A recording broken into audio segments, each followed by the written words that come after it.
Bienvenido a la Cueva del Ermitaño.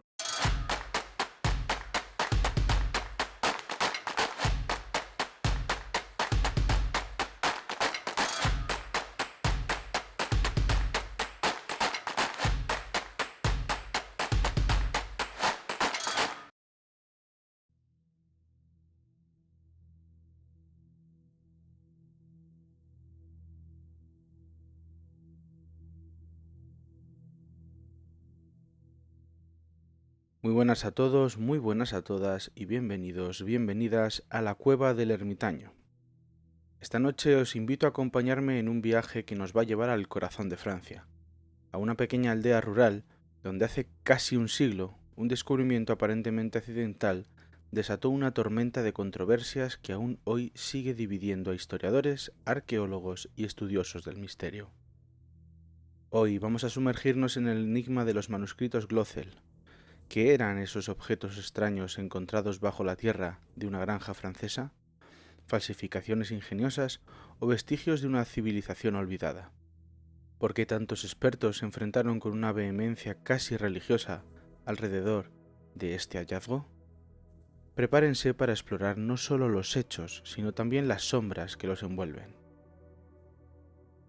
El 1 de marzo de 1924, un joven campesino llamado Émile Fradin, de tan solo 17 años, se encontraba trabajando la tierra con su abuelo en una colina conocida como la Colina de la Muerte, cerca de la aldea de Glocel, en el departamento de Allier, Francia. Mientras araba el terreno, uno de los bueyes tropezó con una piedra.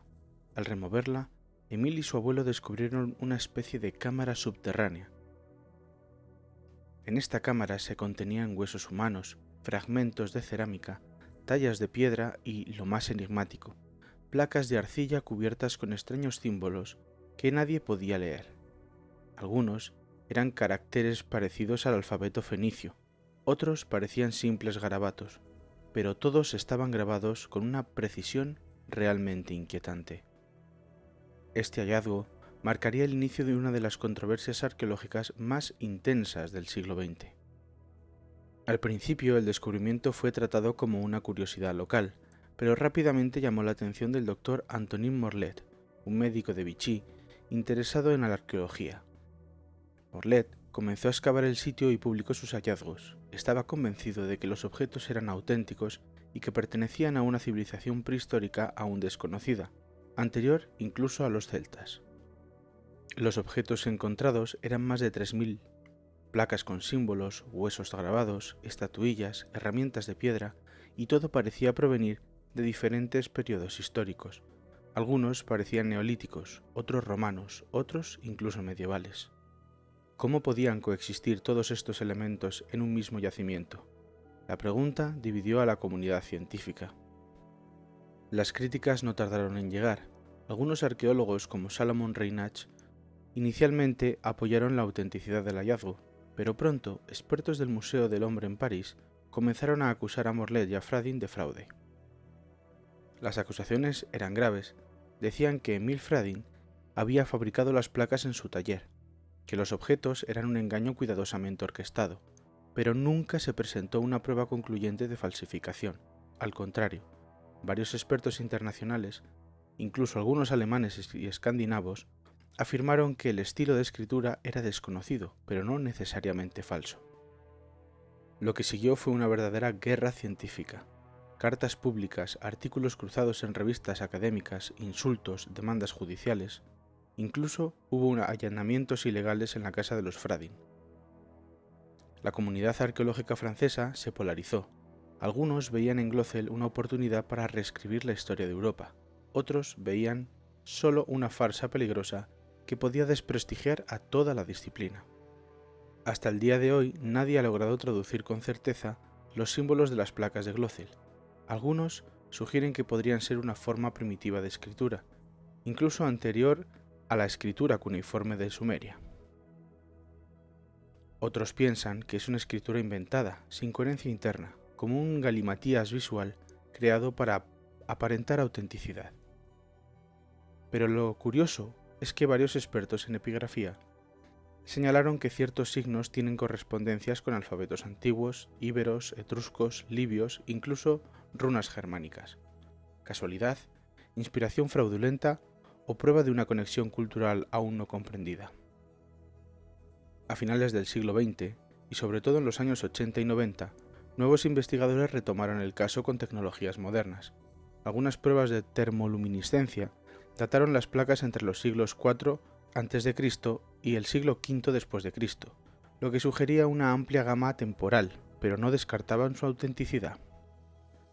Sin embargo, la comunidad arqueológica oficial en Francia siguió rechazando el caso. El nombre de Glöcel se convirtió casi en un tabú académico. Ningún arqueólogo serio quería arriesgar su reputación al mencionarlo. Émile Fradin, por su parte, mantuvo su versión de los hechos hasta su muerte en 2010, a los 103 años. Siempre sostuvo que nunca falsificó nada y que lo que encontró estaba allí, bajo tierra, esperando a ser descubierto. El vacío de certezas generó teorías de todo tipo. Algunas sugerían que los objetos de Glöcel eran prueba de una civilización atlante desaparecida, o de una migración prehistórica desde el norte de África. Otros conectaron los símbolos con la escritura lineal A de Creta, aún sin descifrar. Y como suele ocurrir con los grandes misterios, hubo quien propuso hipótesis aún más radicales: contactos interplanetarios, lenguas extintas de origen no humano o un saber prohibido escondido por las élites científicas. Pero más allá de las teorías extremas, queda una pregunta inquietante. Si no fueron falsificados, ¿por qué nadie quiere estudiarlos? ¿Qué verdad tan incómoda podrían revelar? Hoy, Glöcel es una pequeña aldea tranquila. El museo creado por la familia Fradin aún existe. Pocos lo visitan, menos aún lo investigan. La colina de la muerte sigue allí, silenciosa, cubierta de vegetación, como si quisiera borrar el escándalo que alguna vez ardió bajo su suelo, y sin embargo, los objetos están ahí. Las placas, las estatuillas, los huesos marcados, siguen esperando respuesta. Quizá algún día alguien se atreva a mirar con ojos nuevos. Lo que ocurrió en Glöcel nos recuerda algo esencial. La historia no es un relato fijo, sino una construcción humana, vulnerable a las pasiones, los egos y a veces al miedo. Miedo de que el pasado no sea como lo imaginamos. Miedo de que lo que creemos saber no sea toda la verdad. Glöcel nos habla de ese abismo entre lo que es y lo que aceptamos como posible. Y así, los manuscritos de Glöcel siguen allí. Algunos los llaman falsificaciones, otros reliquias sagradas, pero en el fondo son algo más, son un espejo que nos obliga a preguntarnos hasta dónde estamos dispuestos a mirar cuando el misterio nos interpela. Por mi parte, nada más. Muchas gracias y nos escuchamos por última vez esta temporada la semana que viene con mucho más.